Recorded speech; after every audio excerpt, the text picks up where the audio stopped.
सारे मीडिया वाले किधर हैं? बुला लीजिए। नहीं सारे आप लोग आ जाए ना इकट्ठे, हम दे रहे हैं बाइट दे रहे हैं। एक और माइक लाइए।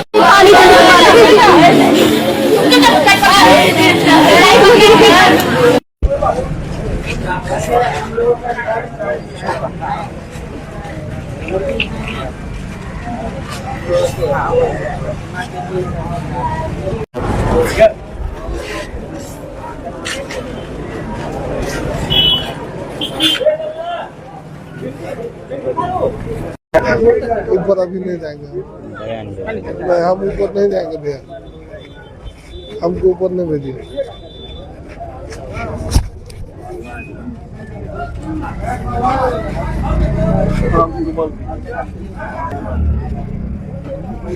मनोज बस मेरा एक अनुरोध है।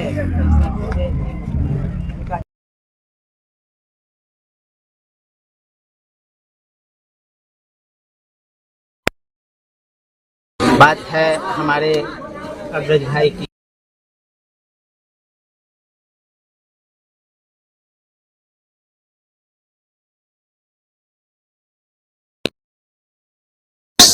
जिले के जितने भी जनता हैं उनको भी शेफ मोड में ला दिया अपने कर्तव्य के माध्यम से। आप ये सोचिए जो घटना हुई, सारा सीसीटीवी फुटेज पूरा ये गवाह है कि ऑफिस के सारे जितने भी स्टाफ्स थे सभी निकल गए, जबकि वहाँ जो है सिर पे गोली लग चुका था।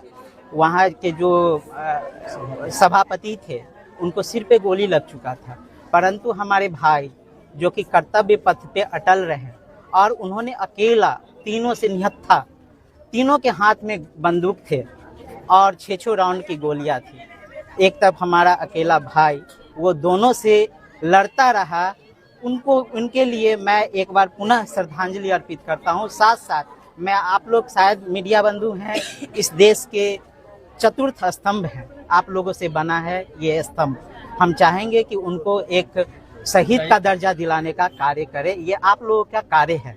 उन्होंने अपना जो है जिम्मेदारी निभाया, उन्होंने जनता के प्रति जो जिम्मेदारी निभाया वो शायद आप लोगों के नज़रों में, हमारे नज़रों में तो काबिल तारीफ है, आप लोगों के नज़रों में मीडिया के चतुर्थ स्तंभ है। आप लोग समझेंगे क्या है। आपको प्रिविलेज है गवर्नमेंट के दायरे में जो सरकारी के जो ऑन ड्यूटी जो मृत्यु होती है, शहीद होते हैं, तो उनके बदले कंपनसेशन जो मिलता है उनकी वाइफ को या उनके भाई को सेम पद पे उनको नौकरी दिया जाए, ताकि ये आम जनता में, आम अपराधियों में एक मैसेज जाए कि सरकार ने कितना ठोस कदम लिया है कि उसी पद पे उनके भाई या जो भी है रिलेटिव्स, उनकी वाइफ को नौकरी दिला के एक साहसपूर्ण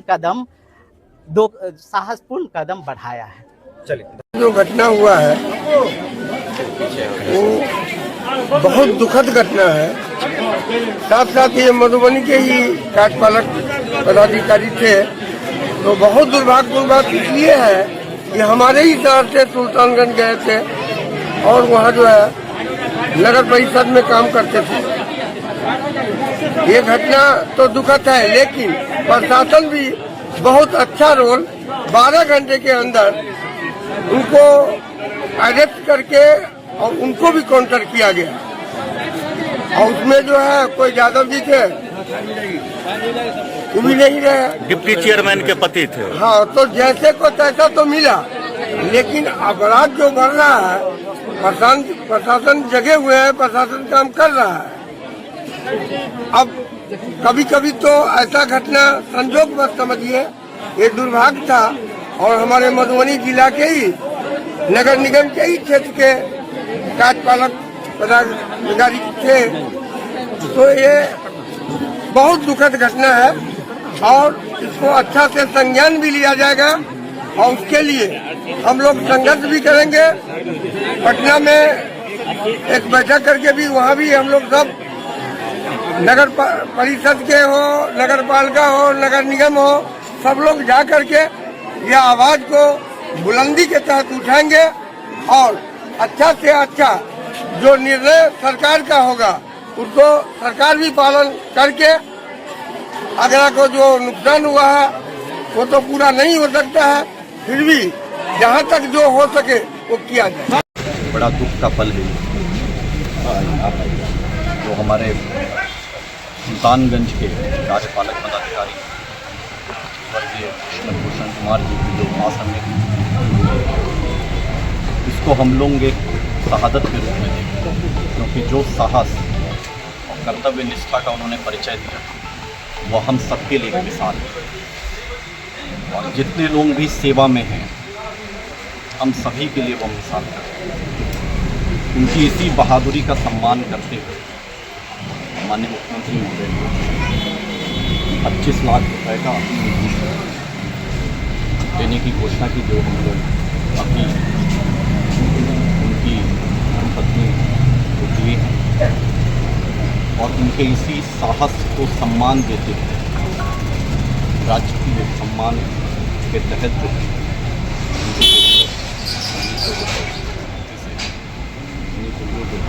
यही घोषणा वही किया गया। जितने भी दोषी हैं सरकार बहुत क्लियर डायरेक्शन उस पर 0 टॉलरेंस का, किसी भी तरीके से सरकार के और प्रशासन के स्वाभिमान को इस तरीके से कोई ठेस नहीं करता। और कोई भी ऐसा कृत्य करता है तो जो कठोरतम कानूनी कार्रवाई है प्रशासन वही करने का कार्य करेगा। और इस घटना में भी वही हो। और इस तरीके की अगर कोई भी घटना को करने की सोचा दे तो प्रशासन किसी भी इस तरीके के क्रिमिनल को छोड़ेगा। सर अभी उक्त घटना में एसएसपी साहब के द्वारा कई टीम बना करके विभिन्न जगहों पे अपराधियों को पकड़ने के लिए रेड किया गया। अपराधी पकड़े भी गए और अपराधियों का हौसला इतना बुलंद था कि उन्होंने, जैसा कि एसएसपी साहब के द्वारा बताया गया कि अपराधी ने कहा कि मैं हथियार, जिस हथियार से घटना हुई है उस हथियार को बरामद करके दिखाता हूँ। और जब हथियार बरामद करने के लिए गए तो वहाँ गोली चलाने लगा, तो उसमें इनकाउंटर हुआ और जवाबी फायरिंग हुई भी इधर दोनों तरफ से हुई, और जिसमें हमारे कई पुलिसकर्मी भी घायल हैं। हालांकि अभी उनका इलाज अस्पताल में चल रहा है, लेकिन इसी दौरान जो मुख्य अभियुक्त थे उनको भी गोली लगी है और इलाज के दौरान डॉक्टर ने उन्हें मृत घोषित किया है। डीएसपी भी घायल है? बिल्कुल, हमारे डीएसपी घायल हैं, दो इंस्पेक्टर घायल हैं। सभी का इलाज मायागंज जो हॉस्पिटल है, मेडिकल कॉलेज है, उसमें चल रहा है। इस घटना को लेकर सर जो कल बात आपने कही थी उसको लेकर मतलब ये जो मतलब बिल्कुल, मैं पुलिस टीम को धन्यवाद देता हूं कि उन्होंने पूरी सूचना का संकलन किया है और कई टीम बना करके रेड किया, अपराधियों को पकड़ा भी है। और अपराधी का मनोबल इतना मजबूत था कि इस तरीके की घटना हुई। और हमारे जो डीएसपी हैं और हमारे इंस्पेक्टर्स हैं जिन्होंने कि अपने जान पे खेल करके भी घायल होकर के भी प्रयास किया कि अपनी टीम को हम हताहत नहीं होने दें, फर्दर हताहत नहीं होने दें। इसी क्रम में कुछ घटनाएं हुई है और चिकित्सक ने मुख्य अभियुक्त को अभी मृत घोषित।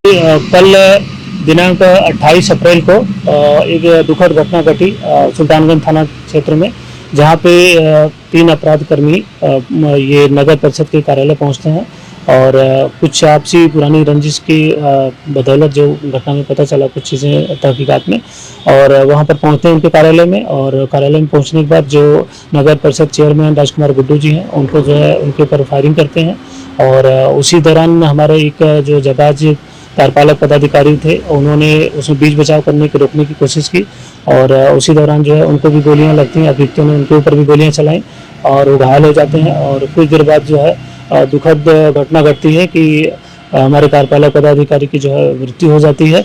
और जो घायल राजकुमार जी थे उनको तत्काल जो है अस्पताल में भेजा जाता है। और उसके बाद जब उनकी क्रिटिकल सिचुएशन रहती है तो उनको और बेहतर इलाज के लिए जो है प्रशासन ने पूरी मदद करते हुए ग्रीन कॉरिडोर प्रकार का जो है स्क्वाड बढ़िया तो यहाँ से पटना तक पूरा उपलब्ध कराते हुए तत्काल जो है उनको पटना हायर जो है बेहतर इलाज के लिए जो है एडमिट करा दिया गया है। अभी उनकी स्थिति स्टेबल है। और उसी दौरान हमने एक कई टीम का गठन किया यहाँ पे अभियुक्तों की गिरफ्तारी के लिए। और जब हमारी टीम पूरे जिले की जो है अलग अलग थाना क्षेत्र में सक्रिय हुई, चेकिंग करने लगी और 3-4 टीमें अलग अलग क्षेत्र में छापामारी करने लगी, तो अभियुक्तों को बाहर जाने का कोई विशेष मौका नहीं मिला। उसके आलोक में शहर में ही फिर बुलेट एक जगह छोड़ के और एक ऑटो के माध्यम से छुप के भागने की कोशिश कर रहे थे, और जिसके आलोक में हमारी टीम ने जो है थाना के पास में जो है उनको जो है पकड़ती है, और पकड़ने के उपरांत जो उनसे जो विधिवत गिरफ्तारी होती है, गिरफ्तारी के बाद फिर उनकी जो है पूछताछ की जाती है, घटना कैसे घटित हुई, क्या था और उसमें कौन कौन से हथियार यूज किए थे और बुलेट ये सामग्री कहाँ पर इन्होंने डंप किया या कहाँ पर फेंका है। तो उसी कालोक में रात्रि में फिर छापामारी के लिए टीम जो है बरामदगी के लिए जाती है।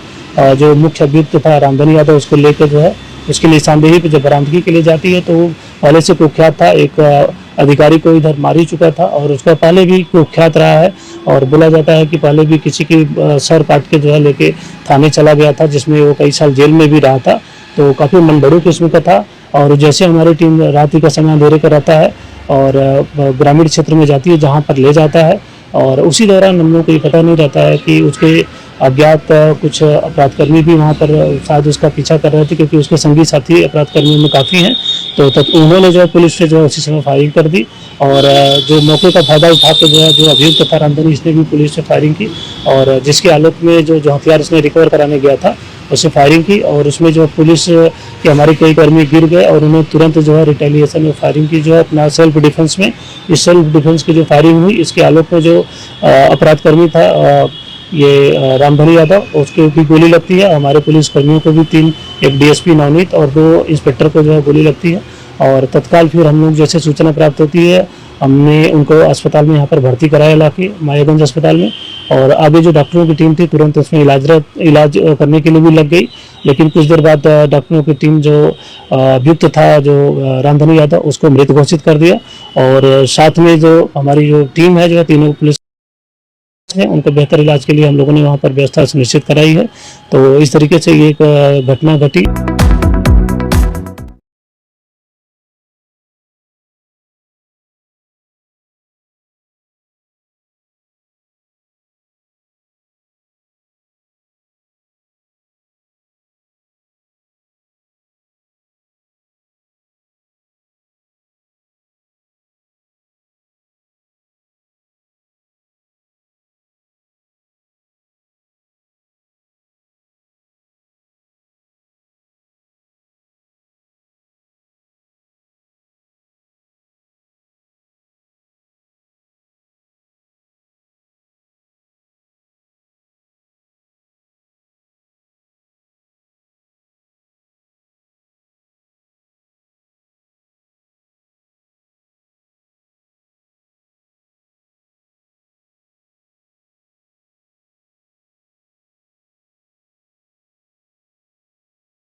अपराध का सनक चढ़ गया था रामधनी यादव को। सुल्तानगंज के नगर परिषद के कार्यपालक पदाधिकारी, उनका परिवार और बच्चा रो रहा है।